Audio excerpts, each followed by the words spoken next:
भवाय चन्द्रचूडाय निर्गुणाय गुणात्मने कालकालाय रुद्राय नीलग्रीवाय मङ्गलम् वृषारूढाय भीमाय व्याघ्रचर्माम्बराय च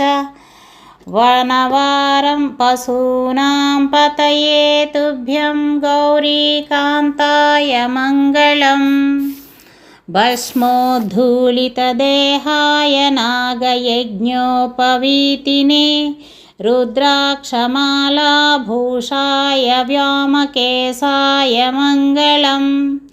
सूर्यचन्द्राग्निनेत्राय नमः कैलासवासिने सच्चिदानन्दरूपाय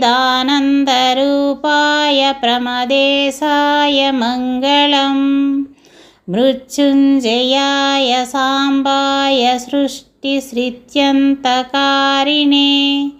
त्र्यम्बकाय शान्ताय त्रिलोकेशाय मङ्गलम् गङ्गाधराय सोमाय नमो हरिहरात्मने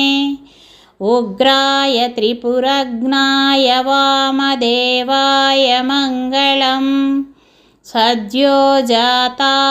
सर्वाय भव्यज्ञानप्रदायिने ईशानाय नमस्तुभ्यं पञ्चवक्त्राय मङ्गलम् सदाशिवस्वरूपाय नमस्तत्पुरुषाय च अघोराय च घोराय महादेवाय मङ्गलम्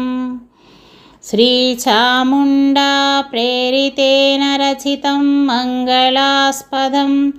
तस्याभीष्टप्रदं शम्भो ह्यः पठेन्मङ्गलाष्टकम् महादेवस्य देवस्य यः पठेन्मङ्गलाष्टकम्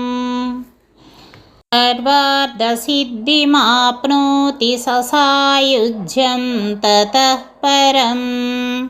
इति शिवमङ्गलाष्टकम्।